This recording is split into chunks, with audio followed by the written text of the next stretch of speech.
Hey, Ghost Machine fans, this one's for you.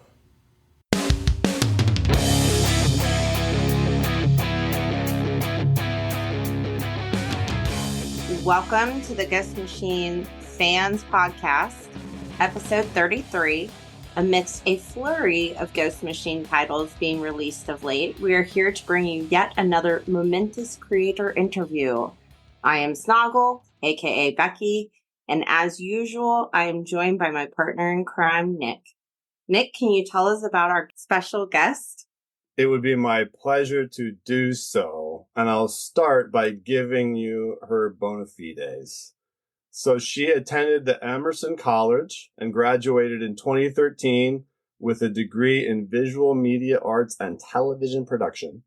She has many years of experience working in television, most notably making a name for herself in numerous writers' rooms for shows such as Katie Keene, Foundation, Apples Never Fall, DC's Stargirl, and more.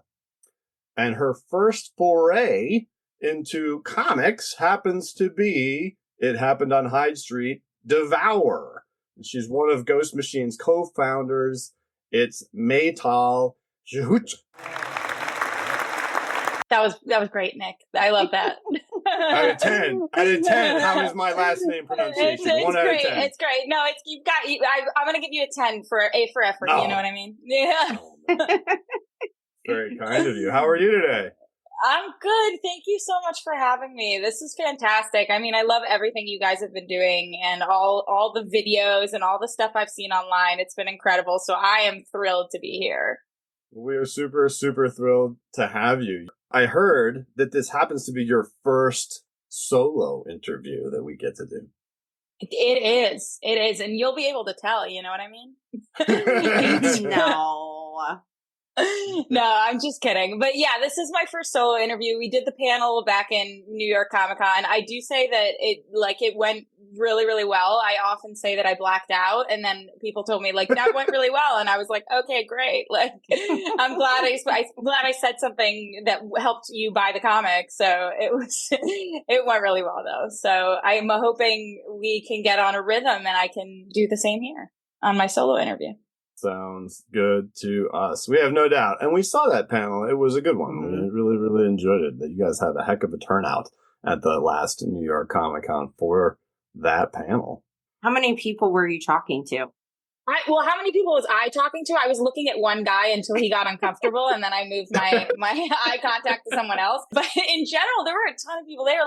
And in comparison to last year's New York Comic Con, we were just announcing, right? So the amount of people that showed up, nobody really knew about it. It was listed as something different. It was supposed to be just Jeff and Gary. And then so a handful of people showed up to the panel, but it wasn't really huge. You know, we were still announcing, making a name for ourselves, telling everybody we were there. And so we got a crowd, but this year the line was out the door, huge line. And we all walked up and I was like, is this for us?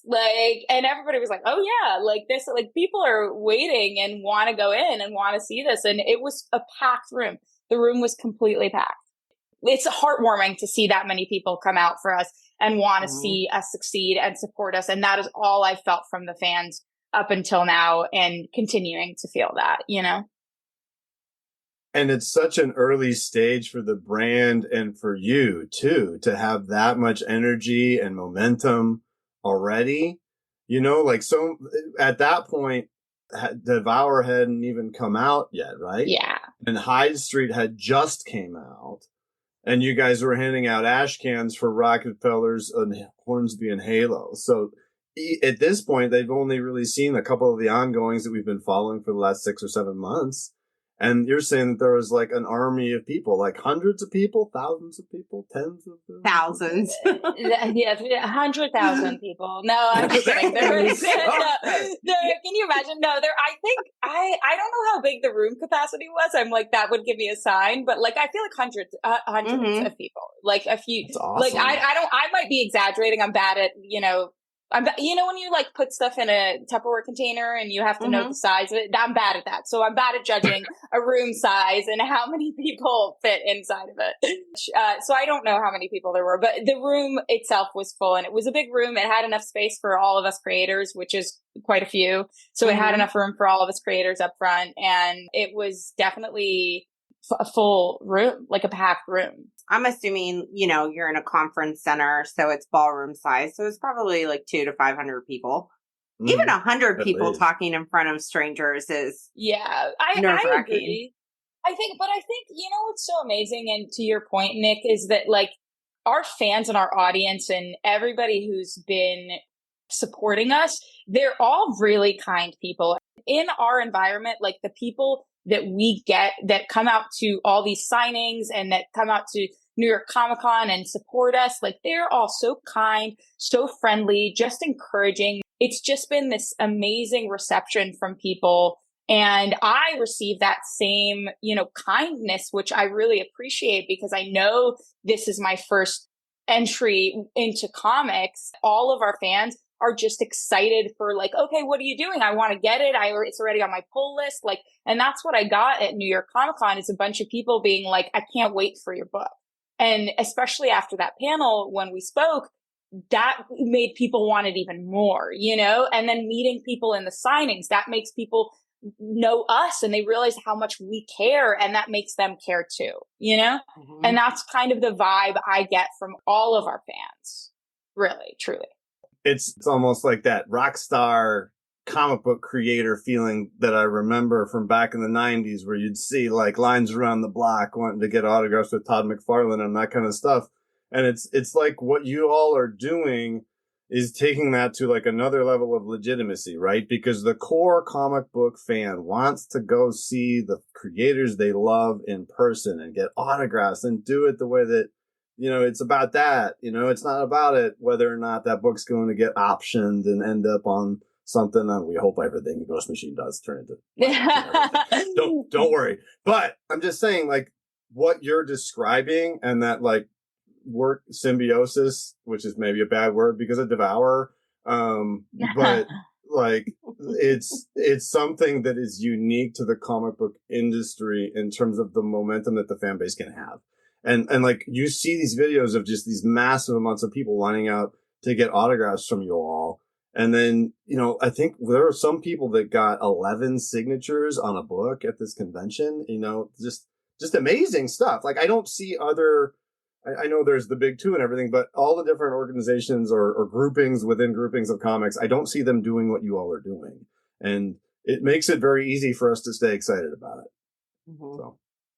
That's awesome. Honestly, Nick, that's awesome because I think what's so different about us, I mean, there's a million things, but you know, the difference is that we're a team, right? Like we all support each other. We all are there together when we're lining up to do signatures. Like we're all with the team, you know, it's not just one person or you're going to just get one book signed. It's like, that's why it's all these people lining up because they get to see kind of all of us, you know, and that includes every single person on our team, you know? So I do think that's a little different vibe. What is so cool about being part of Ghost Machine is that every single person on the team is a good person. Like that is rare. It's not just that everybody's skilled and talented and doing their best work.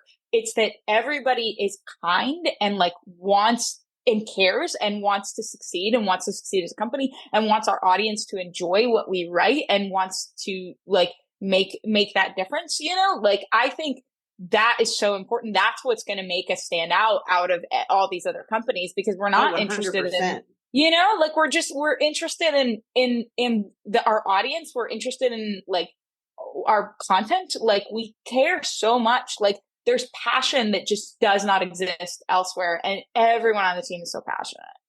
Yeah. Gary explained that to us. If you remember, Snoggle, that the nice thing about all this creative energy is that not each person isn't completely beholden to the success of their book.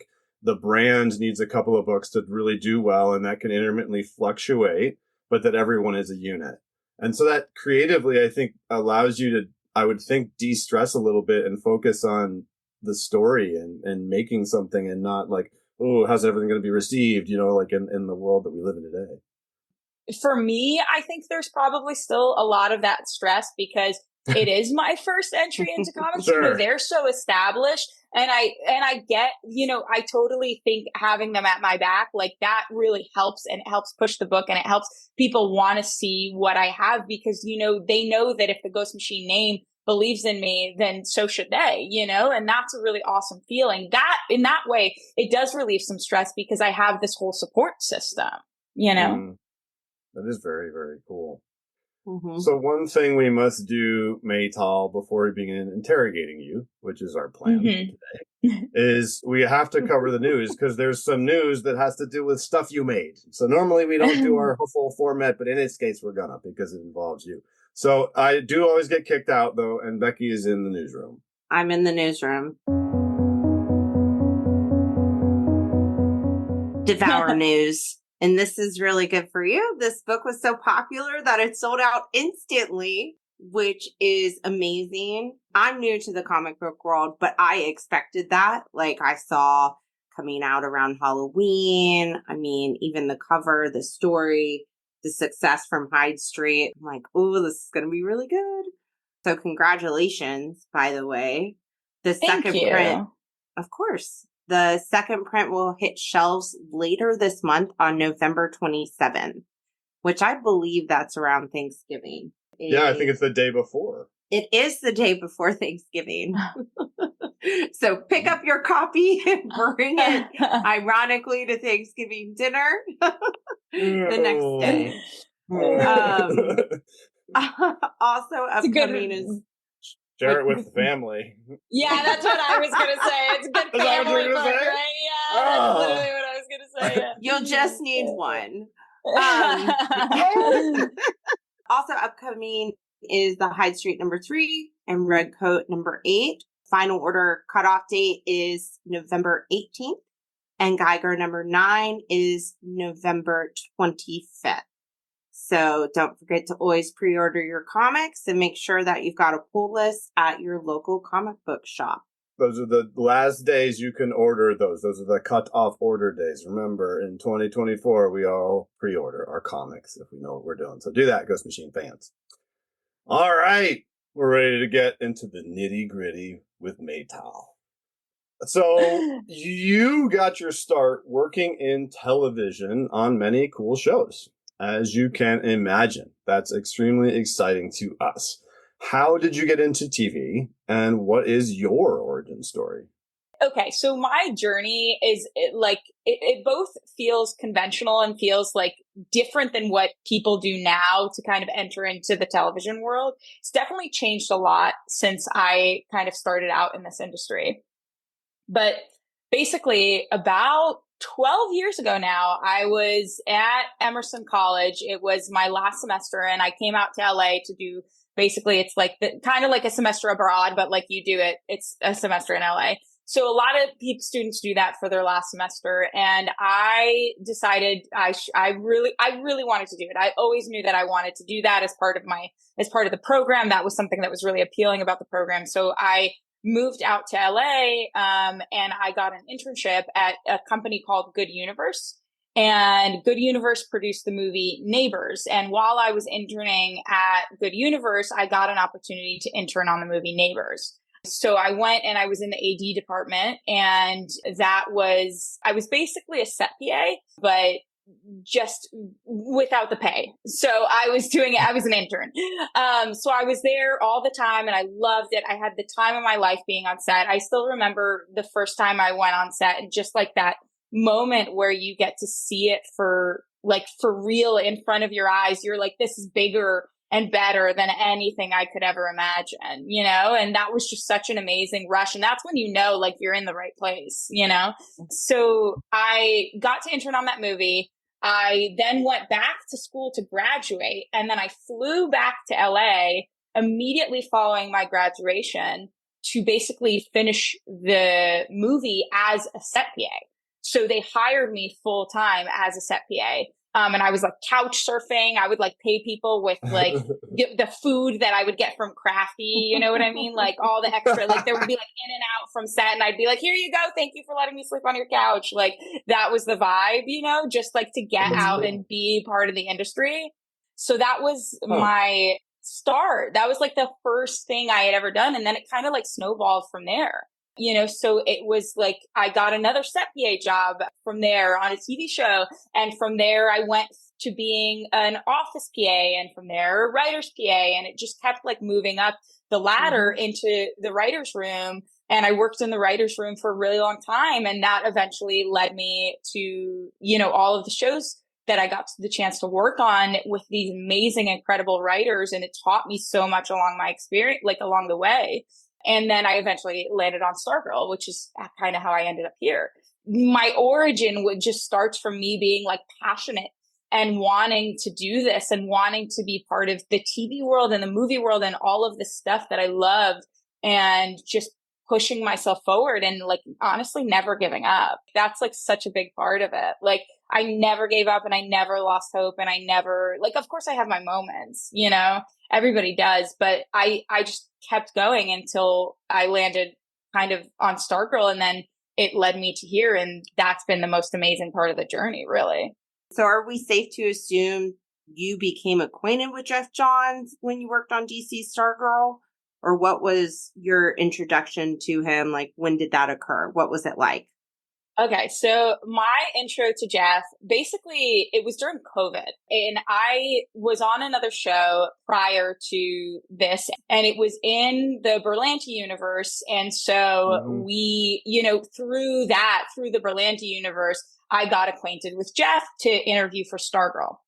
And when I first met Jeff, it was over Zoom, first of all, because everything was over Zoom. So it was entirely like COVID room, like COVID writer's room and everything like that. So when I first met Jeff, we did an interview over Zoom, and I just remember the passion that he had for the show was incredible. It was infectious. That was what I kind of had been looking for basically my whole career, is like someone who cared about what they were putting forward and the stories that they were telling. And there were so many times in my career that I ended up in places that didn't feel that way, that's not what it was about. And when I met Jeff, I just remember the passion with which he spoke about the show and how much he cared and how personal it was to him. I had seen all of, season 1. I was starting on season 2. So I had seen all of season 1, and I thought it was incredible. I loved it. It was so heartwarming. I cried multiple times, of course. And I just thought it was such a good piece of like television viewing material and whatever. Like it was so incredible. And so to get the opportunity to work on that show, that was already like something that I really wanted to do. And we had our interview, and he hired me on the spot, and I ended up, it went really well, as you can see where we are now. That must have been a really fun Zoom. It's also like, this was like, I'm like, when was it in COVID? I feel like it was like early-ish COVID. So you were still getting used to, like, I hadn't had a lot of Zoom interviews or anything like that. Like, so it was definitely like a different vibe than what, you're used to doing. I was always doing everything in person, and all the writers' room I had worked on prior to that were all in person. And this was the first time we did, worked over Zoom. We did basically I want to say not all of season 2 and 3, but we did the majority of season 2 and 3 in a Zoom room, which is just insane to think about, especially because of the relationships that I've developed through that show. Like, it's just so crazy to think that all happened. Like, majority of it happened over Zoom. Obviously now I've met everybody in person many a time, but like at the time, we weren't leaving. There was like a high risk of COVID. The studios wouldn't allow us to meet. And so we had met for a very short period of time at the beginning of season 3. And that was the first time that I had met Jeff in person. That's what, when you met like Jeff and others in real life, after you've like created this relationship on Zoom, was it kind of surreal?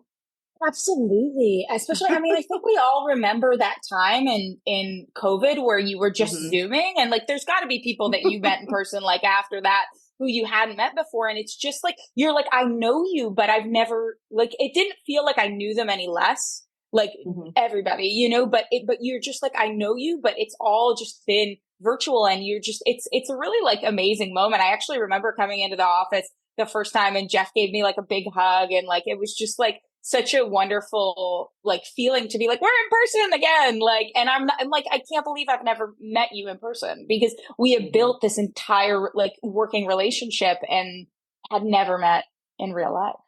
So crazy. That's how we feel about all the Ghost Machine creators. Yeah.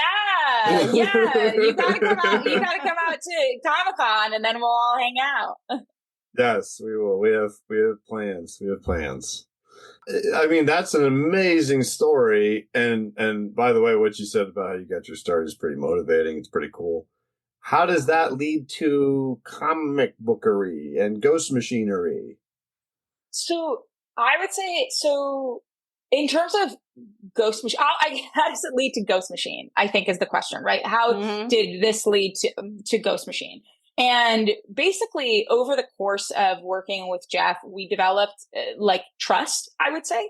You know, there's this level of trust that you build, you know, over working with someone on a TV show in general. And you have to like he had to really be able to rely on me in a way that I think a lot of the other crew maybe, well, actually, I don't want to speak to that, but like, you know, he was able to rely on me in a way that made us like build this trust over the course of the show. And then when I got to write on the show, he was very, very pleased with my writing, and he was very happy with the end result and the product. And I remember feeling like that was just such an incredible feeling, because that was what I was kind of like working towards, you know, is like, I wanted to write something incredible and write something like this amazing, you know, story, and these amazing characters that I had learned so much about and knew so much about and got to really tell their stories. It was such an incredible opportunity. And Jeff was very, very happy with the work, and we continued to work together. We continued to build that trust. And I kind of thought, you know, I was hoping to work with Jeff again, but I wasn't sure how that might happen. And we had discussed it. And then he basically came to me and said, I'm starting a comic book company, or like a media company and a comic book company. How would you like to learn to write comics and be part of this? And it's a no-brainer. It's a no-brainer, right? Like, that's the thing. It was like someone that I looked up to so much, and who had already taught me so much about writing and the process and everything, you know, was asking me if I wanted to learn to write another medium, that another form of storytelling, you know, that I had never written for before, but I was familiar with it, but I had never written comics before in my life. So it was something that I was already interested in prior to actually that conversation happening, which is like a side story, but I was already kind of looking into the comic book world, meeting people in the comic book world, looking into that. And it kind of timed out in this perfect way. It's so crazy, because I hadn't even told Jeff yet. In my head, I was like, I'll tell Jeff that I'm trying to do the comic thing once I have something to concrete to tell him, you know, once I'm ready, you know, and because I just wanted so badly to like prove myself, you know, in a way. Like, that was what I was always doing. That's what I've been doing from day one. It's like, you know, putting myself forward, working so hard to get to the next level. And, you know, he came to me and he said, I'll teach you how to write comics. Like, I'll mentor you, basically. And I was like, duh. Like, I was like, of course. And that, you know, that alone, like that, I remember that conversation so well, because it was life-changing for me in so many ways. And it was life-changing for me in ways that I didn't even know yet. Like, I didn't even know what it meant to be part of Ghost Machine. And this was the inception. Like, this was before we knew exactly what it was going to be or how it was going to play out and all of that. And then it built after that, and we had conversations about that, and it kind of built from there. But at this point, it was so early on, and the question was just, do you want to learn to write comics?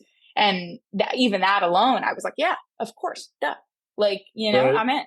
Whatever you want. Like, to get mentored by one of the most, you know, prolific, incredible writers of comics ever, it's a no-brainer.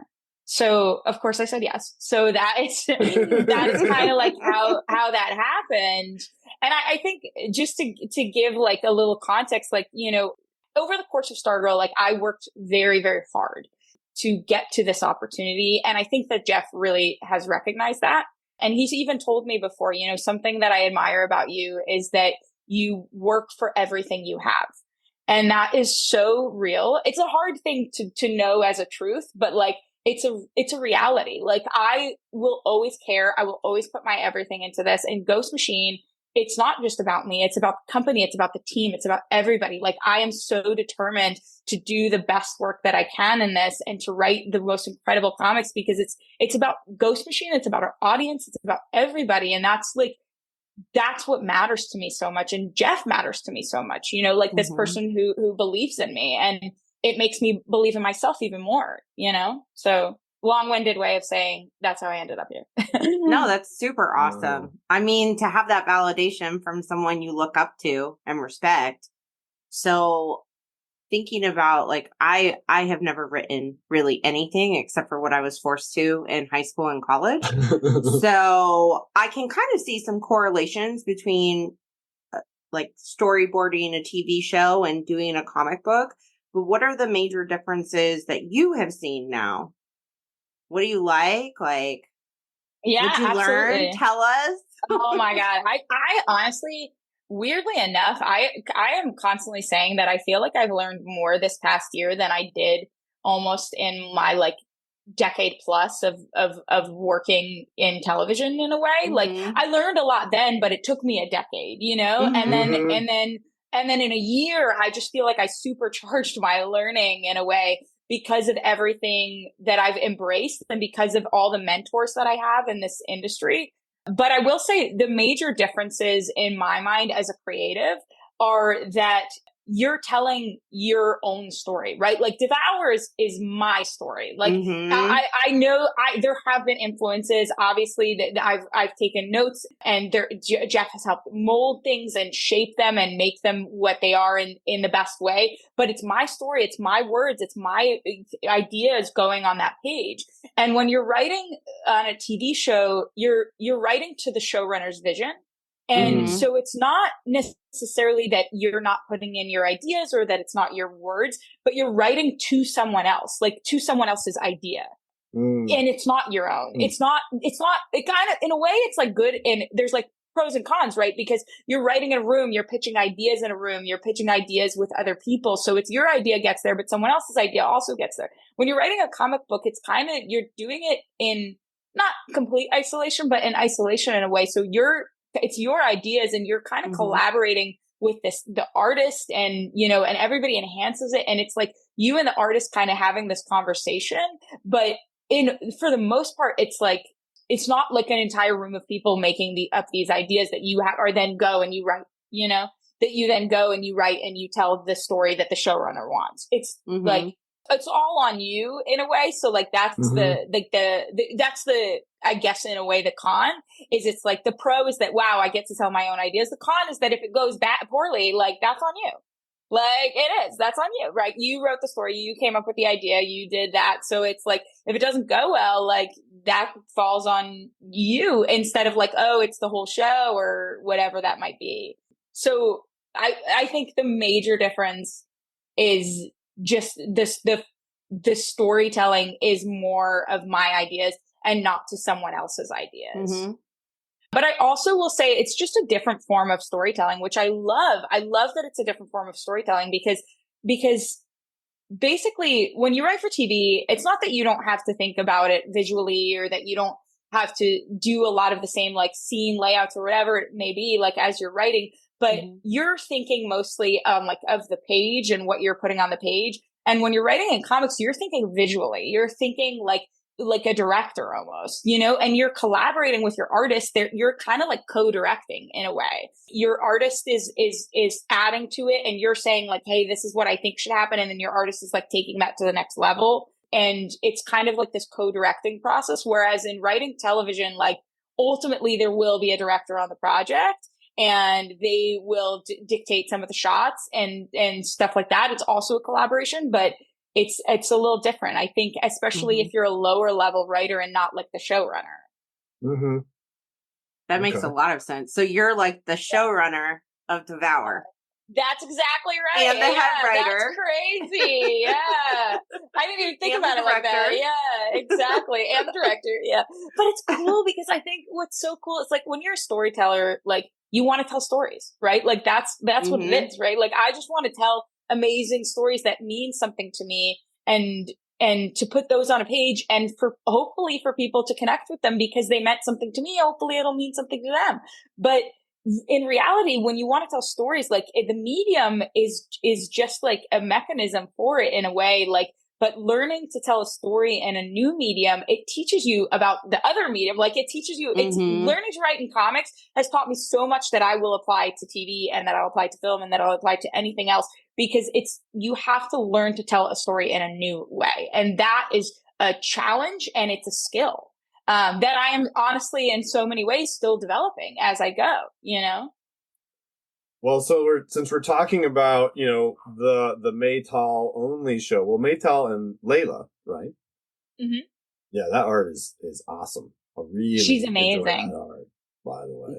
I could talk about Layla for hours because I truly, honestly, I think she knows this, but I'm obsessed with her. Like, I think her art is incredible. She's just an amazing person, but also the conversation, like the dialogue we have through the art and through the writing. It's like, I think we both respect each other in such a way that it makes it, you feel that when you read it. I feel that when I look at it, like, I'm like, you know, she's responding to what I'm writing and I'm responding to what she's, you know, drawing. Like, it's literally a conversation that we're having and it's incredible. She's brought it to life because she understood the story and she understands everything that I'm trying to say, you know, and that really made it come to life in a way that I could have never imagined anybody else doing it because she just really gave it life in such a special way.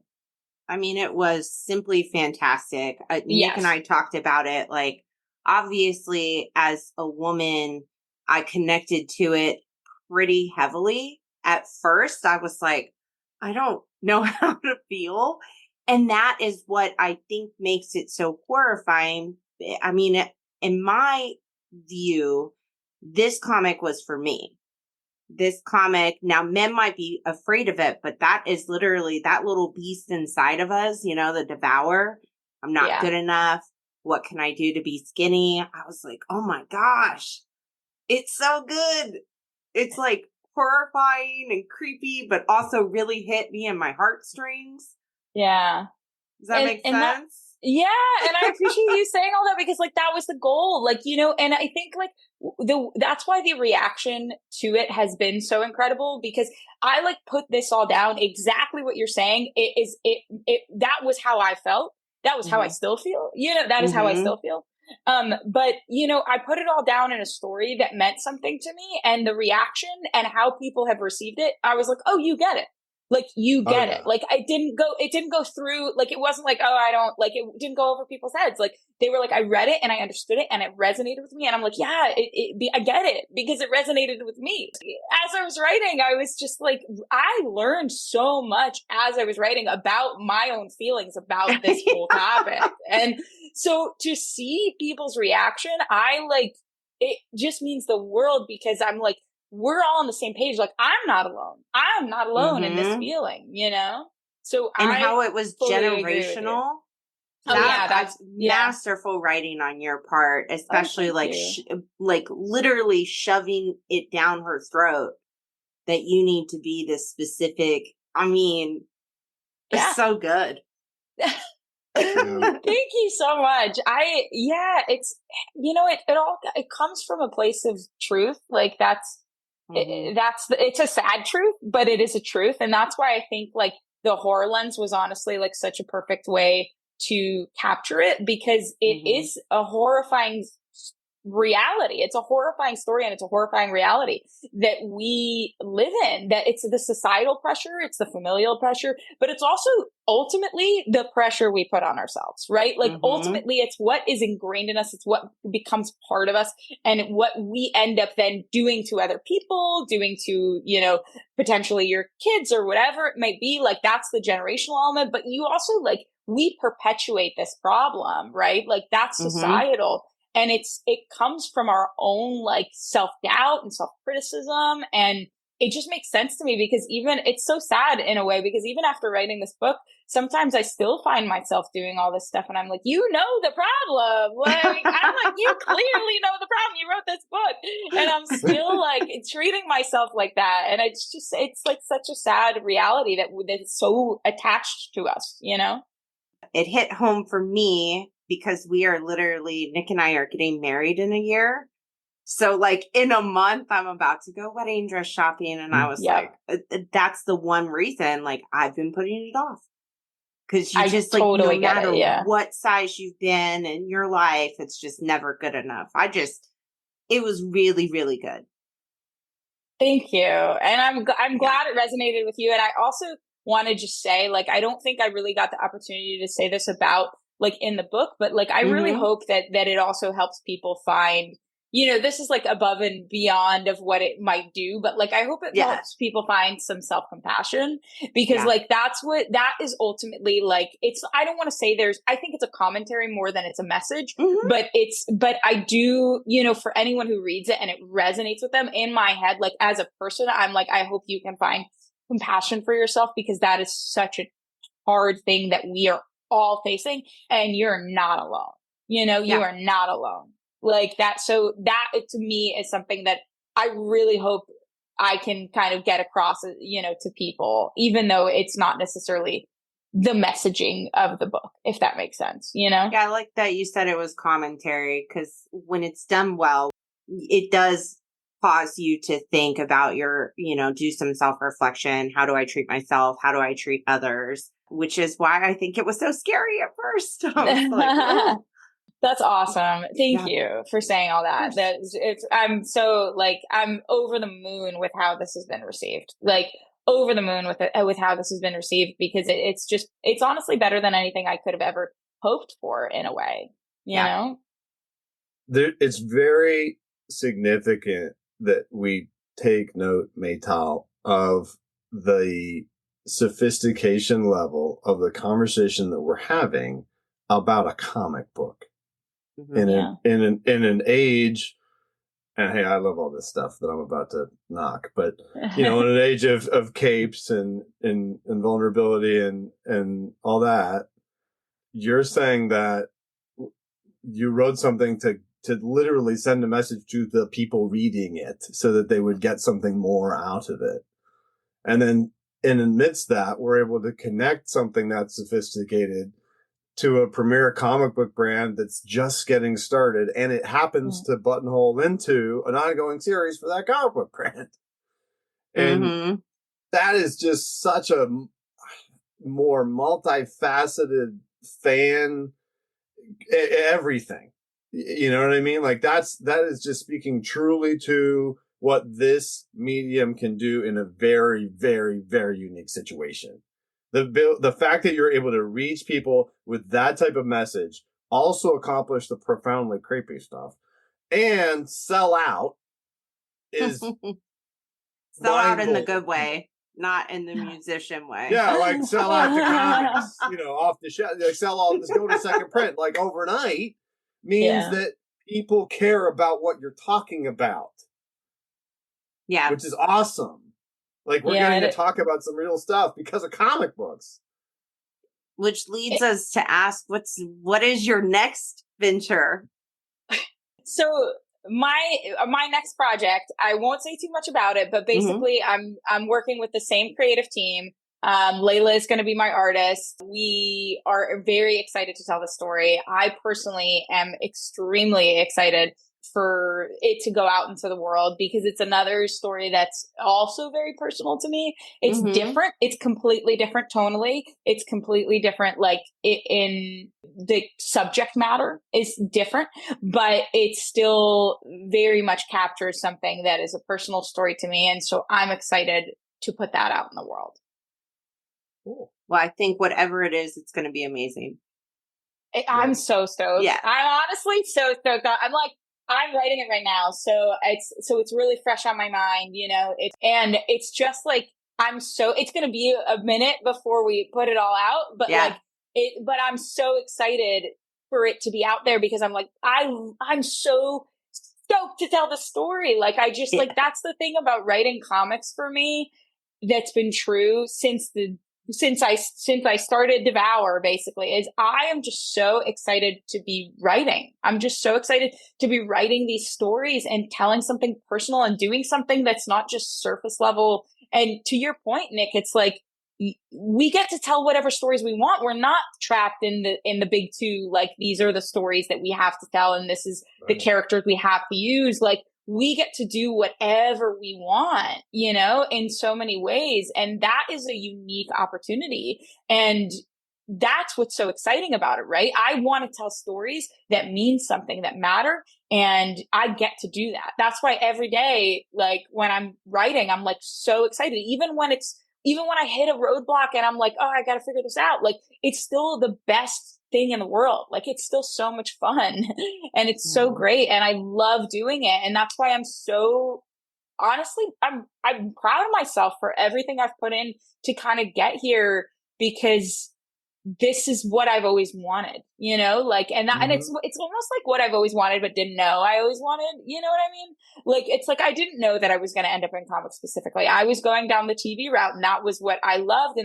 And you know, I might end up back there, but like, I didn't realize the world of opportunity that is in comics and the world of opportunity that is in Ghost Machine and all of this stuff. And it's been life-changing in the best way. So I'm very happy to be writing and part of this team and doing these stories that I do hope are, you know, making a difference in a way, in a small way, but even if it's an individual person, right? Like, making a difference. I mean, it was a lot more than an individual person because it sold out. No, but that's really cool because, and we won't go into detail about the book, but like, that's the type of book you could hand to somebody maybe struggling with that type of thing at the right age, of like a later age, maybe late teens, something, early 20s. And like, they might read that and come away from it, and it might help them. You know, it might help them realize something, like, let alone it might be, the second time I read it, I felt like, as a parent, I took away something different of like, hey, you got to make sure you don't repeat any of the mistakes of the past.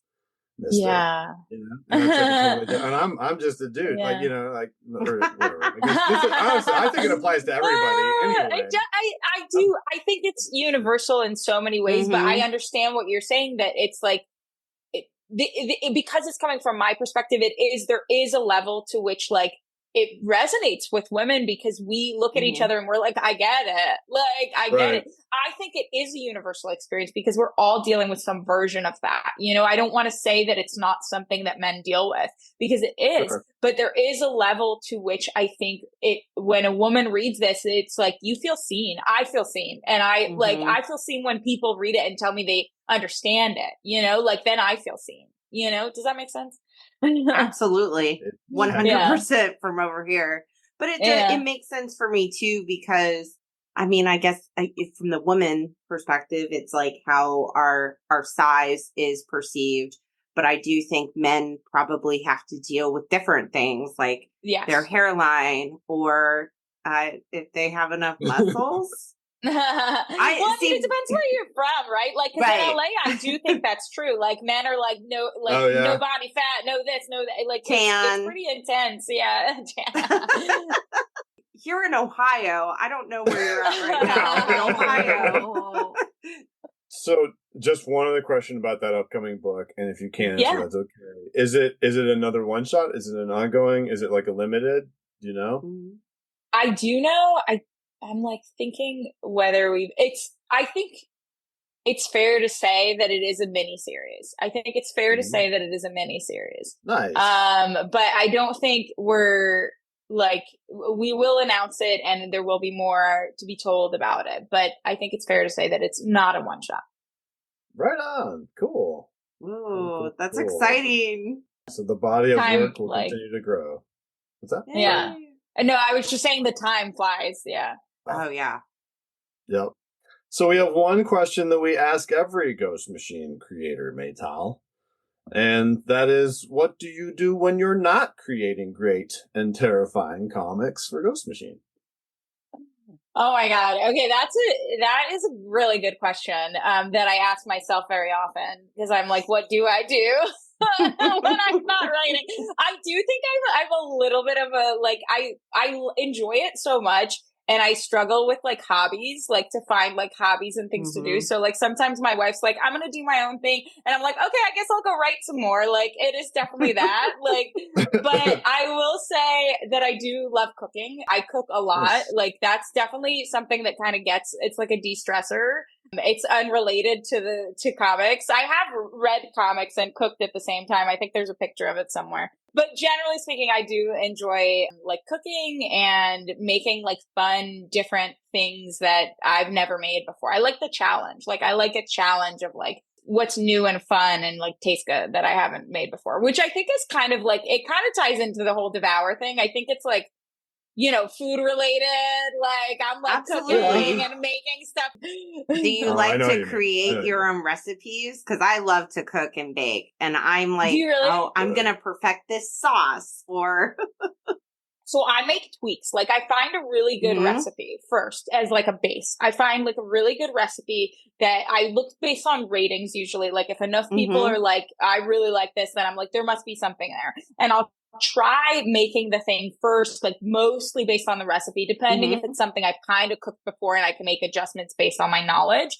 But, and then I'll like tweak it. Like I'll try like tweak it slightly to be like what I want it to be. But occasionally I forget to write it down and then I have to like memorize what I've tweaked. And that can be a little tricky. But I do like, I don't make recipes from scratch. I wouldn't say that, but I do like based on what I've learned from past recipes, I'll make adjustments to other recipes or like combine certain recipes and stuff like that. I think that's a really fun thing to do. But I also bake. I bake breads. I'm not really desserts. I don't really do a lot of desserts. I haven't like ventured into it as much. I've done a few, but I haven't like ventured into it as far. But I bake breads and I actually just got a pizza stone.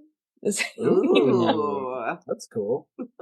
It's basically like kind of like a pizza oven, but like not, it's like like you can just put it in your oven. Like it's just like the stone part of it's great. Right. It's so good for but bread. now making a lot of pizza. Yeah, you can make bread on it. That's exactly right. Yeah.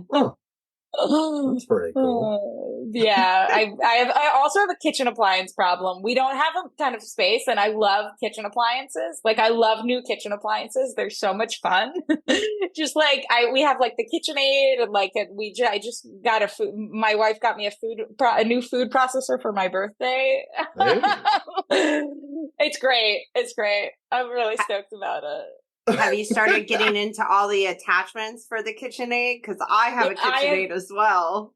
Yes, I have the pasta attachment. We have the slicer and peel attachment. But we don't have a ton of space. So like we're just like we have our air fryers in the coat closet. You know what I mean? Like that's the vibe. Like that's funny. Just get it out when you need it. Yeah, exactly. That's awesome. We live in LA, so not exactly like it's, Well, that certainly sounds like a hobby to me. Yeah, it is a hobby. Collecting kitchen appliances is a hobby for sure. No, I'm joking. No, it's definitely, I do enjoy cooking and I like making new fun things. That's awesome. So ironic with all those tables full of food that the people are eating in your comic. Yeah, exactly. And that's what I do to my guests. Basically. Oh, yeah? I'm like, eat all this. I've cooked. Wow. No. I made this for you. Yeah, I made this for you. You will eat it. Yeah, exactly. Oh, my God. Oh, I love it. That's amazing. Well, hey, I got to tell you, it's been an absolute pleasure having you on. Obviously this means a lot to us as comic book fans and Ghost Machine fans, but this is also the first episode where we've kind of got to touch on some heavier stuff, and it's because Ghost Machine's creating content about it, which is really cool. Like we're kind of like the cheerleading squad over here, the hype crew, but in this case we get to talk about some stuff that is significant to a lot of people. So if you're one of those folks that listens to the episode regularly, we would love it if you shot us an email at ghostmachinefans@gmail.com. Weigh in on on this episode and on a lot of the things that we talked about that Maytal's work is bringing awareness to, which we dig and support. So way to go for that. Thank you for letting us be a tiny little part of that.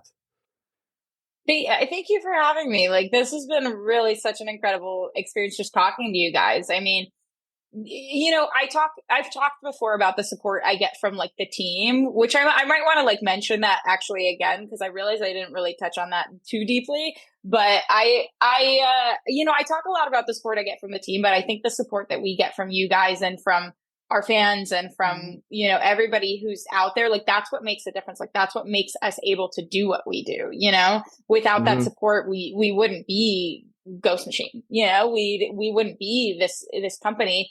And that means a lot. And it means a lot that you're creating these communities that are kind and welcoming. And so as a new comic book creator, I appreciate that, you know? That's awesome. We believe in positivity only allowed. Yes. In the club, we are all family. I love that. Absolutely. So if people want to find you on the internet, Maytal, where should they go? Like, how do you, on Instagram, is there anywhere else they should find you? Instagram. I would say Instagram is where I'm not a huge poster, I will say, but I'm trying to get better at it. But if you do want to find me, you can find me at Zchut on Instagram. Yeah, there you go. That's how you say it. It's MZCHUT on Instagram. So it's just M and then my last name. Cool. Which one day people will learn to pronounce. I just followed you. I don't post a lot either. Every time. All right, there you go. Oh, awesome. If you want to see any of our other stuff, you can go to our landing page. It's www.ghostmachinefans.com, where you'll find our forums, our wiki, our Instagram, our Pinterest, our X, and there's also a new friend of the show on there with a Reddit, so make sure to check that out too. There's a lot of cool conversations happening there. Thanks so much for hanging out with us tonight, and Maytal on the Ghost Machine Fans Pod.